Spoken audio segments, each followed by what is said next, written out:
All right, so welcome everyone. It's good to see you.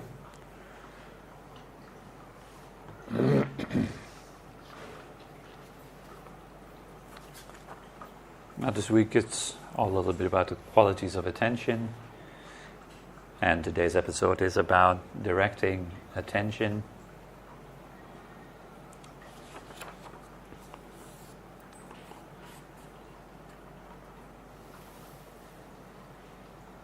So as you're well aware, there are a whole lot of meditation techniques out there.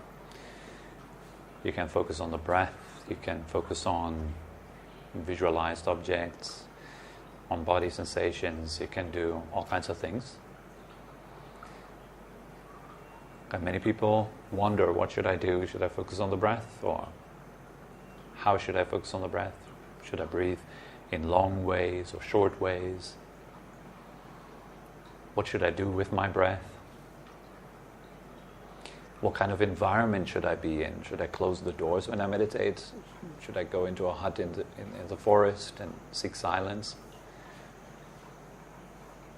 So we wonder about all these kind of circumstances, the techniques, when it is equally important, very often forgotten, to actually become aware of how we direct our attention, how we bring our attention to the object. So rather than focusing on the quality of your breath, you could also be focusing on the quality of your attention, how you look at the breath. And for many people that might be quite forceful. We're trying to somehow bring the mind under control. There's a monkey mind, the attention wanders a lot, so I try to kind of bring all that under control, so that the mind does what it should do and it becomes more quiet and more peaceful. So I try to somehow make that happen. And the way I direct my attention is based on that, or rooted in this kind of trying to make myself different, or trying to make the mind different. And of course then it will meet resistance. Your mind will start to resist itself. There's one aspect of the mind which creates certain agenda. I need this and that, I need circumstances, I need conditions to be in a certain way. And there is the other part of the mind which says, no, it's going to be that way. Like, for example, anxiety might arise, or you might feel really uncomfortable, or the body suddenly becomes like super uncomfortable. Sort of all kinds of apparent obstacles which are in the way of your agenda, in the way of what you try to achieve, namely a calm mind. And so very often that develops into sort of like a little war with ourselves, which is not very helpful. I'm not saying that it is never helpful, but mostly it isn't helpful.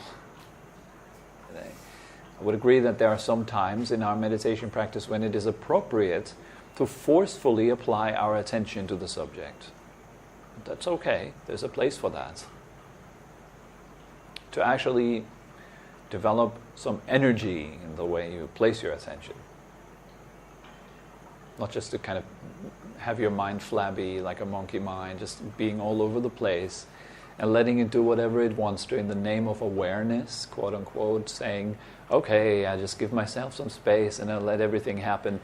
That is very often not the way we should practice, particularly not in the beginning. In the beginning, there is a time where we need to apply ourselves and we need to bring in focused attention and clarity into the meditation practice. But how we bring that clarity and that focused attention and the energy into the meditation practice, that's another ballgame. You could do so, you could be highly energetic based on kindness, the wish for yourself to experience happiness and joy. There's energy in that. Quite a lot of it. It could be based on compassion and understanding of your own suffering, seeing that you suffer and how you make yourself suffer. Then an energy comes out of that which kind of wants you to get out of the suffering. So may I not suffer. May I be free from this stress and this tension. Therefore I should apply myself. There's an urge to that. Particularly when you see it live, when you see how you make yourself miserable right there and then, when you sit there in the room trying to be quiet. You see this inner drama that goes on. Very often it is left unseen, and it kind of creates spiritual stress. Well, most people, they want to meditate after work, or they want to meditate in order to relax a little bit during the day and release their burdens and become a bit more of a settled person altogether. That's good, that's okay. But then they are stressed out about their distractions, for example. I'm so distracted, I'm always so distracted, when does it ever stop? So we're cultivating stress in that moment. That has to be clear. In the moment when you look at your distractions and you start feeling negative about them, you're cultivating negativity. You cultivate fear of distraction, you cultivate a victim mentality. Oh, I'm overcome by my distractions, poor me. When will it ever stop? It. The funny word that we very often use is it. I hope it will work. Well, you make it work. It's you. And most of it is the quality of the person making it work. So the quality of your mind at that moment. And if it's kind, progress is going to be much more smooth, much more easygoing, much more joyful. So you can direct your attention. For example, let's say you're experiencing emotions which make your life difficult, like anxiety, worry, stress, sadness, grief, despair, whatever it is that people experience, right? We all have these emotions, and we're all tapping into them regularly. You have your particular emotional kind of topics that you tap in. It's kind of different for all of us. For some people it's more fear-based, for others it's more kind of just confused, for others it's more sad or complaining or whatever, these kind of topics that go on. So these are habitual energies that we're very used to identifying with or tap into all the time. It's like plugging into, these the first kind of telephones, you had the operators, they had to plug the cables and connect you to different stations. Kind of like that. So you would plug into a certain emotion and then you receive the frequency of that particular emotion. You're downloading it, you're getting more familiar with it. The Tibetan word for meditation practice is Gompa Chaba. Gompa Chaba means something like becoming familiar with. Familiarizing yourself with a certain subject or with a certain state. And we're doing that all the time, in fact. Kind of like we're all meditation masters, quote unquote, when it comes to delusions. We're familiarizing ourselves with deluded states most of the time. Like, for example, we are mixing up the mind with anger and get really familiar with that state, feeling like I am an angry me, which is angry at a bad world, a negative world, negative circumstances. So when you're confronted with these kind of very unpleasant emotions, if you had a choice, would you like to spend an angry day or would you like to spend a happy day? Everyone would go for the happy day. So when you're experiencing this unpleasant emotion, how to deal with it? Most people then wonder, well, what do I do? How do I deal with it? In meditation practice, what do I do with my anger? You need to learn how to receive it, and then there's many levels to receiving it. So first of all, I would then say, watch your anger. Become an observer to your anger. That is easier said than done, to just watch your anger. Because the very first thing that will likely happen is you will watch your anger, but through the lens of anger itself. It's kind of like anger watching itself. So we're angry at anger. We resist the energy of anger. We try to get rid of the anger. And so you can kind of notice that by the way you're talking about the anger or by the way you perceive the anger. How does it look like, the anger? How do you experience it? Well, it's nasty, it's a negative emotion, I don't like it. All that points to resistance, doesn't it? Well, resistance, the very nature of anger, it's kind of at the base of anger is resisting something. So when you're experiencing the anger, that's one point. Then you ask yourself the question, how am I experiencing it right now? How do I relate to the anger? And I guarantee that you will relate to the anger in a way that is based on anger. It's the famous dog biting its own tail example. The dog is scared of its tail, or maybe angry at its own tail, and then it chases its own tail, spinning around in circles. Anger does the same. That's the way anger stays alive.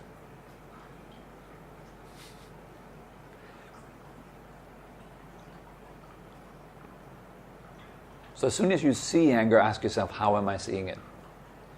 Now, as soon as you see that you are relating to anger in a negative way, careful there. You might be judging that.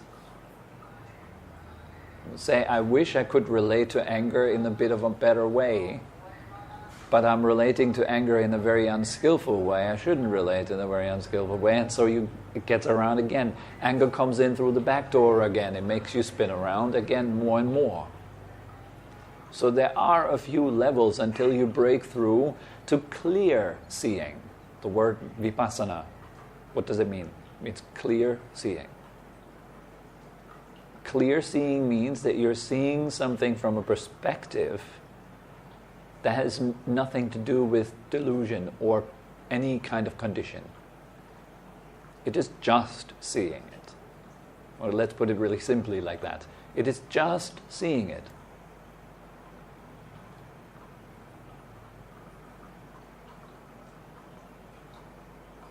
There is a sutra, a discourse, where the Buddha actually mentions that when there are sense perceptions arising, like when hearing, his advice is just hear. When seeing, just see. Or you can also translate it as barely see. Just see is enough. When thinking, just think. But it's not like an activity of thinking. Then you just recognize it's just thinking. Then you see it as just thinking. When hearing, you see it's just hearing. That's that insight, which leads to liberation. It leads to clear seeing. Clearly seeing what goes on as it goes on, right? So when there is thinking in your mind, when there is feeling, when there is anger, then it's like this. And what I found to be very helpful for myself in my own practice is to realize that anger is okay. It's not about trying to find peace when anger is gone. It is I don't want to use the word trying, it is more to be okay with anger. That's a path to peace. You're okay regardless. There is anger, but here is peace. Where do I stay? Over here where the peace is. And it is in the clear seeing. The refuge is awareness. The refuge is seeing something clearly. For example, you can practice that by sitting in meditation for an hour every day, sitting completely still. You'll be very confronted in the beginning with all kinds of things. You can practice it like in Tai Chi with standing, which is a very nasty practice. You just stand and you relax. It's anything but relaxing. Yeah. There's many ways of putting it to the test, like in pressurized situations. You have an important appointment, but you're going to be late. There's nothing you can change about it. You will be late. Can you relax regardless? That's the key to good practice, yeah? Yes, my knees hurt, my legs hurt, my back hurt, but I relax regardless. I soften around the situation rather than trying to make the situation go away so I can relax. That's what we mostly do when we're dealing with the world. We're trying to fix the world so I can relax. I think in the 12th century or so there was an Indian sage. His name is Shantideva. And he wrote in one of his very, very famous texts, he wrote that it is impossible to cover the entire world with leather so you're not stepping into thorns. But you can cover your own feet and it has the same effect. Right? Somebody that has realized at least a tiny bit of the path properly, it's like that. You will immediately see that it's not anything but myself. I make myself suffer, period. Nobody, nothing else can actually make you suffer, unless you let it. And that includes your own emotions, includes your thoughts. They are circumstance. Thinking, feeling, emotions, bodies, people, the world around you, everything is circumstance. And you can either choose to be okay with it and recognize, well, that's the way it is, or you can fight against it endlessly and nothing will ever change then. People have been fighting against the way it is forever. And that very fight against circumstances is found within ourselves as we sit quietly. And you try to bring your mind to the breath. And then you will see all these ways of relating to yourself, to all these normal energies that you have. Sadness, grief, anxiety, worry, depression, impatience. These are all normal things. And all they ask for is a bit of attention. They come into your awareness, and so you pay a little bit of attention to them. So you see, okay. Anger, there it is. Anger is like this. And it's okay. And it is allowed to be there. I allow it to be there. You feel that? It's a bit more peaceful? Like I'm okay with anger? When I sit there, I'm very familiar with anger. I hold a lot of it in my mind. I hold a lot of it in anger, shame, guilt, grief, all these kind of things. This is all there. This is human energies, after all. We all have that. The difference is that we do not necessarily have to identify with it. And by being okay with something, you're already out of the identification. You're slowly moving out there. This is like this, and it is okay. That's an entirely different way of directing attention, and you need a narrative sometimes for that. So you need to kind of teach yourself, and for that sometimes it's good to use words, to talk with your own mind. Look, there it is, that there is anger, and anger is actually okay. It's a normal emotion that we all have. Sadness, doubt, it is normal. The Thai have this word, I mention it very often. It's a wonderful word. Many masters use it all the time. It is thamada. Thamada means normal. So if you go to a meditation master and tell him, oh, I feel so angry all the time, very often they would say, well, that's thamada. Anger is thamada. Anger is normal. And there's the word in it, dhamma. The Buddha's teachings are referred to as dhamma. Dhamma also means nature. It also means phenomenon. It also means all these words, yes, phenomenon, nature, normality. And that really reveals that there's something inside of us that is continuously in conflict with truth. I rephrase it, that is continuously in conflict with the way it is. How is it? Well, there's sounds, sight, smell, touch and thought and emotion. And it is like this. And as you sit, you learn to become okay with that, gradually, more and more. While in the beginning you're not okay with it at all.